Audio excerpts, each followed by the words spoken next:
हम आपसे भीख नहीं मांग रहे हैं, ये हमारा अधिकार है, आपको देना पड़ेगा।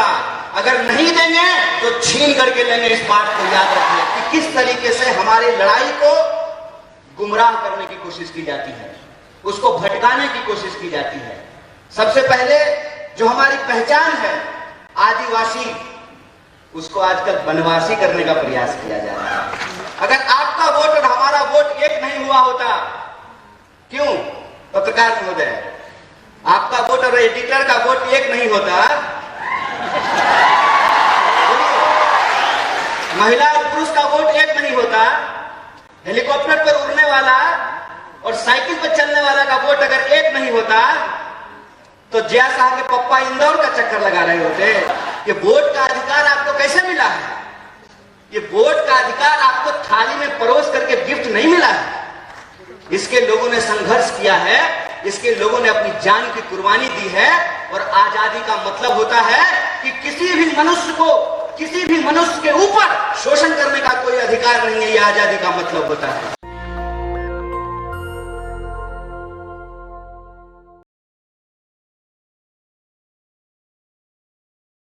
जय जोहार साथियों, जय जोहार, जय आदिवासी, जय सेवा, जय भीम। साथियों, मैं सबसे पहले इस आदिवासी महापंचायत में आए हुए मध्य प्रदेश के अलग अलग इलाके से जो हमारे आदिवासी भाई बहन हैं, उनका मैं क्रांतिकारी इस्तकबाल करता हूं, उनका हार्दिक अभिनंदन करता हूं। दोस्तों, बिना किसी औपचारिकता के सबसे पहले तो इस आदिवासी महापंचायत में आदिवासी विद्यार्थियों के द्वारा जो मांग पत्र रखी गई है, उस मांग पत्र का मैं समर्थन करता हूं। इस मांग पत्र का मैं हार्दिक अभिनंदन करता हूं। और यह जो मांग पत्र है, इस मांग पत्र को जब मैं पढ़ रहा था, हमारे क्रांतिकारी साथी ने क्रांतिकारी लहजे में यह मांग पत्र रखी है, क्योंकि हम आपसे भीख नहीं मांग रहे हैं, ये हमारा अधिकार है, आपको देना पड़ेगा। अगर नहीं देंगे तो छीन करके लेंगे। इस बात को याद रखिए। तो इस मांग पत्र को पढ़ते हुए जब मैं इसके एक एक डिमांड को पढ़ रहा था, एक जगह लिखा हुआ था आदिवासी महापुरुषों। दोस्त, आदिवासी समाज में महिला और पुरुष नहीं होता है। आदिवासी आदिवासी होता है। जितनी महिला का योगदान है उतना ही पुरुष का योगदान होता है। तो हम अपनी संस्कृति को नहीं छोड़ेंगे, हम अपने इतिहास को नहीं छोड़ेंगे, और हमको किसी और की संस्कृति और किसी और के इतिहास में अपने आप को एडजस्ट करने की जरूरत नहीं है। ये दूसरे समाज में होता होगा, महिला और पुरुष।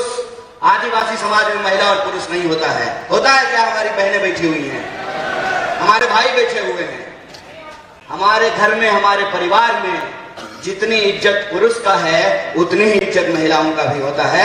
यही आदिवासी होने की पहचान होती है। मैं आपसे आग्रह करता हूं कि आप महापुरुषों की जगह महामानव शब्द का इस्तेमाल करना शुरू कीजिए।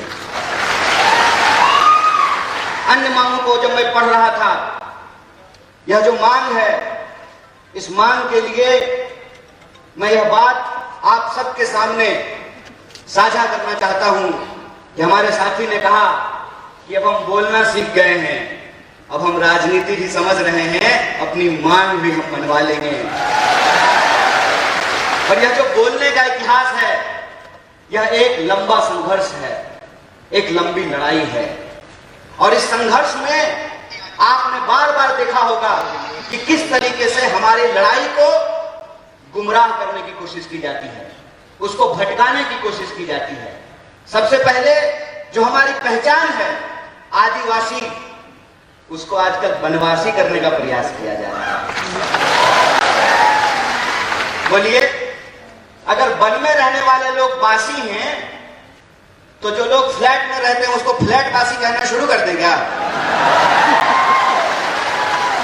अरे भारत में रहने वाला हर कोई भारतवासी है, लेकिन इस जमीन पर सबसे पहले जो उन्होंने रहना शुरू किया, निवास करना शुरू किया, वो आदिवासी हैं। और ये सम्मान की बात है, ये गर्व की बात है। जो इस बात को गुमराह करना चाहते हैं, उनकी राजनीति आपको समझना पड़ेगा। उनकी राजनीति क्या है? उनकी राजनीति यह है कि आपका जंगल काटने के लिए आप कुल्हाड़ी का इस्तेमाल करते हैं, लेकिन उस कुल्हाड़ी में जो लकड़ी लगी होती है वो किसी पेड़ की ही लकड़ी होती है। यह जो राजनीति है, इस राजनीति को हमको समझना पड़ेगा कि हम किस दौर में आ जाकर के खड़े हैं। देश की महामहिम राष्ट्रपति आदरणीय द्रौपदी मुर्मू जी भी आदिवासी हैं, कि नहीं है? और आपने टीवी में देखा होगा, बड़े जोर शोर से कांग्रेस पार्टी पे कीचड़ उछाला गया कि हम आदिवासियों का सम्मान नहीं करते हैं। बताइए, इस देश का इतिहास उठा करके देख लीजिए। पंडित जवाहरलाल नेहरू वो पहले व्यक्ति हैं जिन्होंने आदिवासियों के प्रतिनिधित्व को संविधान सभा में सुनिश्चित किया, और यह सुनिश्चित किया कि अंग्रेजों ने जिस तरीके से जंगल के कानून बना करके आदिवासियों को उनके जल जंगल जमीन से महरूम कर रहे हैं, जंगल जमीन पे पहला अधिकार आदिवासियों का होगा, ये पंडित जवाहरलाल नेहरू ने सुनिश्चित किया। आप इतिहास उठा करके देख लीजिए, और मैं प्रधानमंत्री की तरह इतिहास में फेल नहीं हूं। पूरा नंबर आया है हमको इतिहास में, पूरा नंबर आया है। इतिहास उठा करके देख लीजिए कि जिनको डीनोटिफाइड ट्राइबल्स कहा जाता था, अंग्रेजों ने, जो हमारे महान नेता थे, आपने तांत्या मामा का नाम सुना होगा, आपने जो है धरती आबा बिरसा मुंडा का नाम सुना होगा। ये जल जंगल जमीन की लड़ाई लड़ने वाले हमारे महामानव हैं, आदिवासियों के महान योद्धा हैं, और इनकी लड़ाई में मुक्ति का मार्ग था, इनकी लड़ाई में आजादी का मार्ग था। इस लड़ाई के चलते जो इस देश के मूल निवासी हैं, आदिवासी हैं, उनको ब्रिटिशर्स ने, अंग्रेजों ने क्रिमिनल घोषित कर दिया था। आपको इतिहास जानना चाहिए कि सबसे पहले पंडित जवाहरलाल नेहरू ने उसको डीनोटिफाइड किया, कहा कि वो क्रिमिनल नहीं है, इस धरती पे उनका पहला हक है, वो पहले नागरिक है, पहले अधिकारी। कांग्रेस के इतिहास की बात करते हैं, आप मुझे बताइए, हमारे साथी ने बिल्कुल ठीक कहा, अगर आपका वोट और हमारा वोट एक नहीं हुआ होता, क्यों पत्रकार महोदय, आपका वोट और एडिटर का वोट एक नहीं होता, महिला और पुरुष का वोट एक नहीं होता, हेलीकॉप्टर पर उड़ने वाला और साइकिल पर चलने वाला का वोट अगर एक नहीं होता, तो जया साहब के पप्पा इंदौर का चक्कर लगा रहे होते। सुने हैं डैडी जी घूम रहे हैं आजकल जया साहब के, क्यों घूम रहे हैं? ये वोट का अधिकार आपको कैसे मिला है? ये वोट का अधिकार आपको थाली में परोस करके गिफ्ट नहीं मिला है, इसके लोगों ने संघर्ष किया है, इसके लोगों ने अपनी जान की कुर्बानी दी है। और आजादी का मतलब होता है कि किसी भी मनुष्य के ऊपर शोषण करने का कोई अधिकार नहीं है, ये आजादी का मतलब होता है। और यही जो आजादी का मतलब है, इस मतलब को हमारे देश के संविधान की प्रस्तावना में लिखा गया है। क्या लिखा गया है? हम भारत के लोग, भारत में रहने वाला, चाहे हिंदू हो, मुसलमान हो, सिख हो, ईसाई हो, बुद्धिस्ट हो, जैनी हो, पारसी हो, यहूदी हो, हर कोई भारतवासी है ना।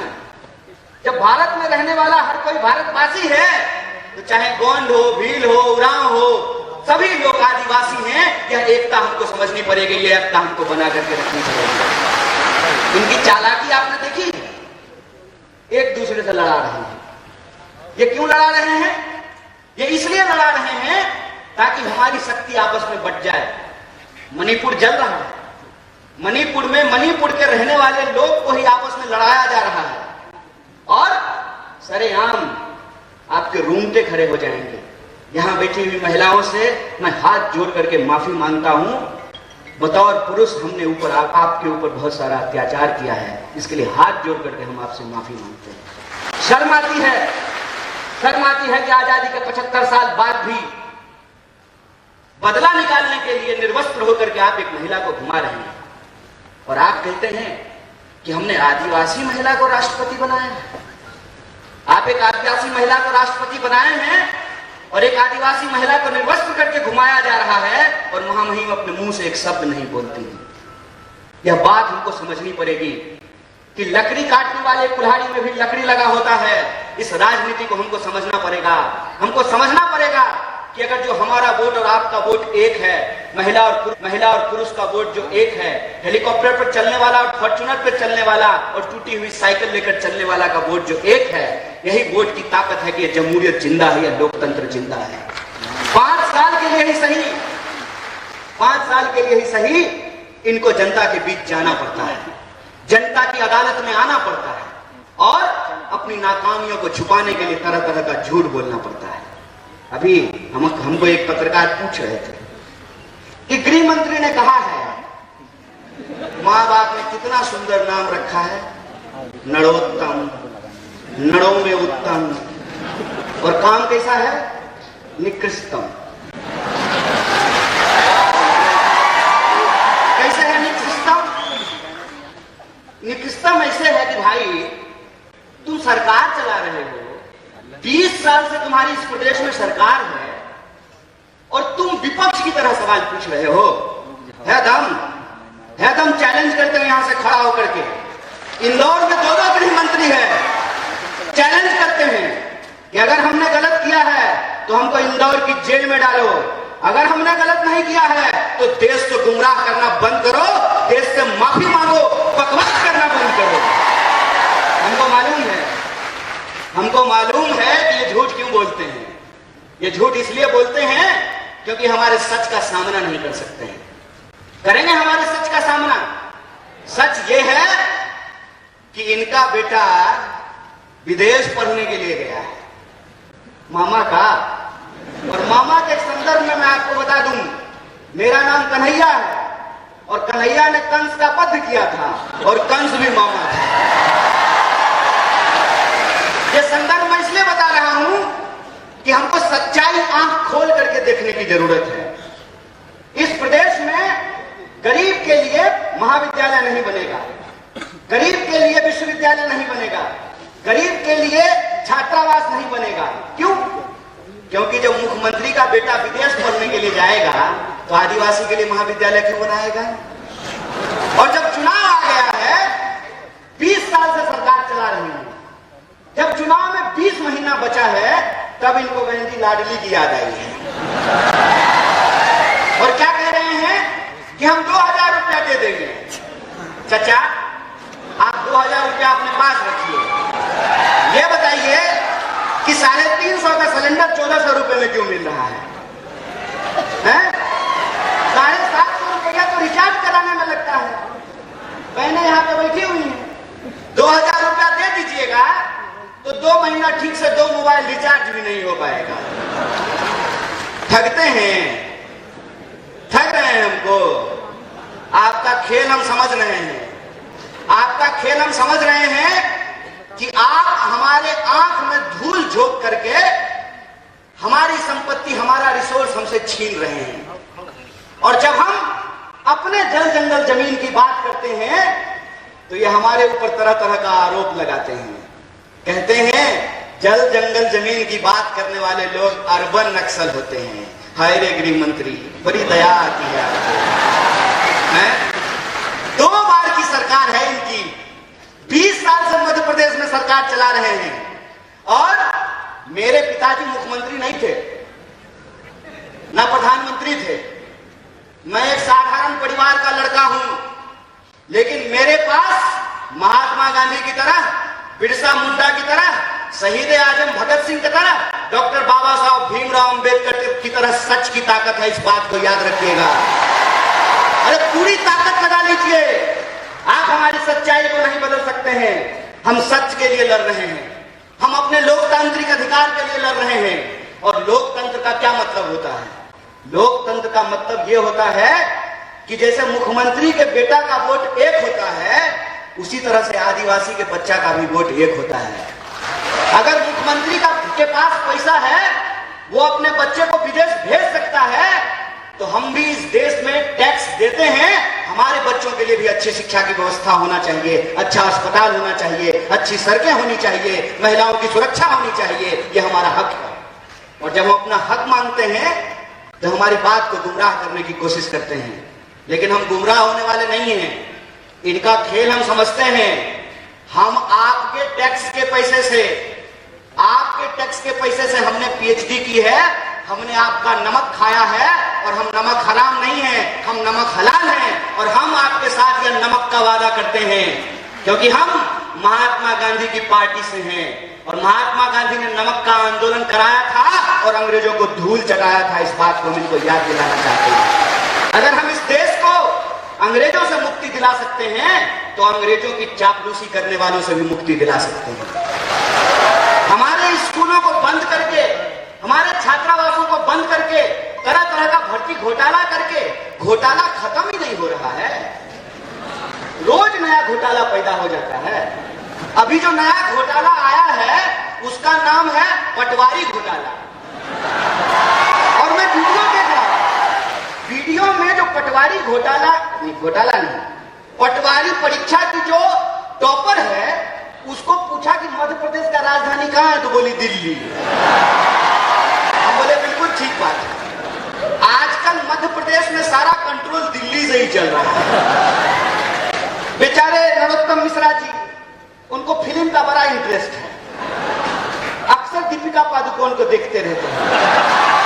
दीपिका पादुकोण क्या पहनी है?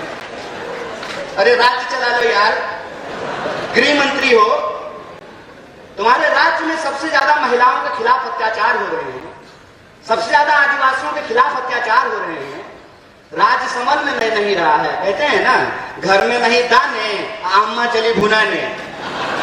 पहले अपना राज्य तो चला लीजिए। आए दिन घोटाले होते रहते हैं और पूरा कंट्रोल। पहले इनको मुख्यमंत्री बनने का मन था, मुझे भी सूत्रों से पता चला है। क्या क्या चीज है? मीडिया के लोग यहाँ बैठे हुए हैं, बोलिए ना, डरिए मत। अरे लोकतंत्र है, सबको बोलने का हक है। अरे हम लोग तो एक नारा लगाते हैं, जगह है कितनी जेल में तेरे, देख लिया है देखेंगे। कितने लोगों को जेल में डाल देंगे? सच बोलिए, सच की ताकत होती है। पहले इनको कहा कि ऐसे ही उलझलूल बात किया करो, सोशल मीडिया पे पॉपुलर हो जाओगे। और जैसे पटवारी की परीक्षा की टॉपर को मध्य प्रदेश की राजधानी दिल्ली लगती है, इनको भी सत्ता का केंद्र आजकल दिल्ली लगता है। और जब चुनाव आता है तो दिल्ली इंदौर में घूमना शुरू कर देता है। आजकल दिल्ली इंदौर घूम रहा है। तो जब आ ही गए हैं नेकी और पूछ तो इनसे पूछ लेना चाहिए कि क्यों घोटाले पे घोटाले हो रहे हैं, क्यों आदिवासियों के खिलाफ अत्याचार हो रहे हैं, क्यों महिलाओं के खिलाफ अत्याचार हो रहे हैं, क्यों आपके द्वारा किए गए एक भी वादे पूरे नहीं किए गए। और जब चुनाव आया है, लाडली योजना, समझ रहे हैं साहेब, अपने लाडले के लिए लाडली योजना लेकर के आए हैं। साहब, ये सच्चाई हम देख रहे हैं। इस सच्चाई को मैं अपने आदिवासी भाई बंधुओं से कहना चाहता हूं, अपनी बहनों से कहना चाहता हूं कि ये मौका है कि जो 20 साल से आपने अत्याचार झेला है, उस अत्याचार का आपको बदला लेना है और उनको एहसास कराना है कि राजा का बेटा राजा नहीं होगा। ये लोकतंत्र की ताकत है, और लोकतंत्र की ताकत ये है कि सब लोगों को चुनाव लड़ना पड़ता है। कमलनाथ जी भी चुनाव लड़ते हैं, दिग्विजय सिंह जी भी चुनाव लड़ते हैं, और नरोत्तम मिश्रा को भी लड़ना पड़ता है। एक उदाहरण आप मुझे सोच करके बताइए। और यहाँ पे चूंकि कांग्रेस के वरिष्ठ नेता मौजूद हैं और हमारे आदिवासी भाई बंधु हैं, इसलिए कहना जरूरी है कि श्रीमती गांधी को 2 बेटे, संजय गांधी और राजीव गांधी, दोनों कांग्रेस में थे। बाद में संजय गांधी जी की पत्नी बीजेपी में चली गई, चुनाव लड़ी, चुनाव जीती। राजीव गांधी जी की पत्नी भी चुनाव लड़ी, चुनाव जीती। तो बीजेपी में लोकतंत्र कैसे है और कांग्रेस में राजतंत्र कैसे है? वहां जो बहुत चुनाव जीती तो वो लोकतंत्र है, और श्रीमती गांधी की यहां जो बहुत चुनाव जीते तो यह राजतंत्र है। हाय रे बेईमान, बेशर्मी देखे हो, बेशर्मी। अरे ये कांग्रेस पार्टी ही है जिस पार्टी ने इस देश में जमहूरियत को स्थापित किया है, और ये जमहूरियत की ताकत है कि राहुल गांधी जब अमेठी से चुनाव जीतते हैं तो इनके नजर में वो राजतंत्र है, और वो मैडम जो है सास जो कभी बहू थी, है ना, वो जब अमेठी से चुनाव लड़ी है तो लोकतंत्र है। हाय रे चोरी। मैं तो यही कहता हूं कि अगर इस देश में पंडित जवाहरलाल नेहरू नहीं होते ना, तो नरेंद्र मोदी भी देश के प्रधानमंत्री नहीं हो पाते।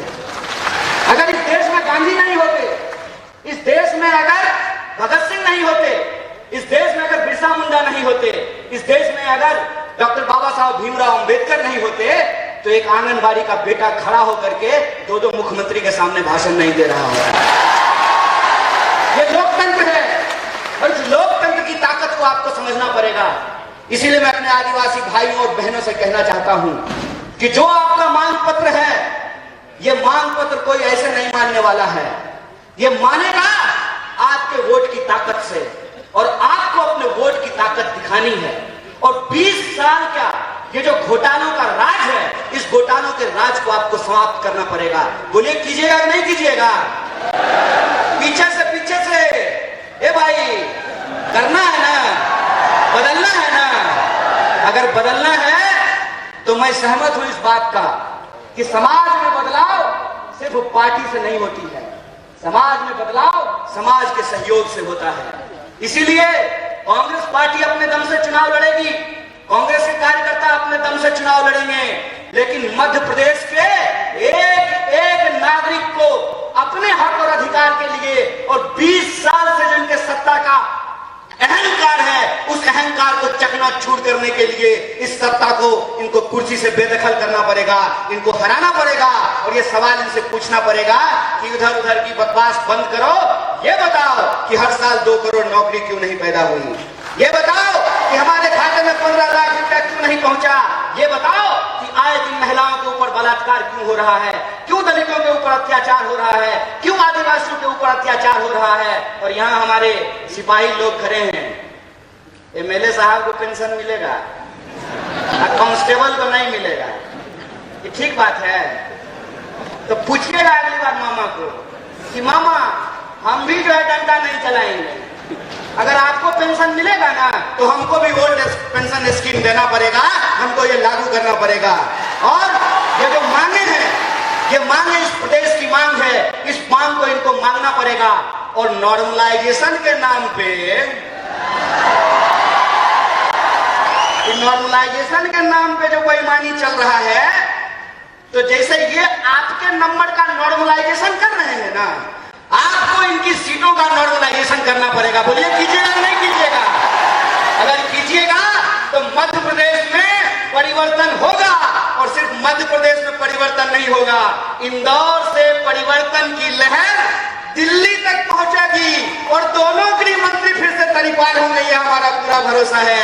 इसी आशा और विश्वास के साथ आप तमाम लोगों को एक बार फिर से शुक्रिया अदा करते हुए, धन्यवाद करके अपनी बात को खत्म करूंगा। शुक्रिया, इनकलाब जिंदाबाद, जय आदिवासी, जय हिंदुस्तान, जय कांग्रेस। नेशनल दस्तक की आपसे गुजारिश है कि अगर इसको बचाना चाहते हैं तो नेशनल दस्तक को सब्सक्राइब करने के लिए रेड कलर के सब्सक्राइब बटन को दबाएं, फिर बेल आइकन की घंटी दबाएं। नेशनल दस्तक को बचाने के लिए बहुत जरूरी है कि हर खबर को शेयर करें, लाइक करें, कमेंट जरूर करें।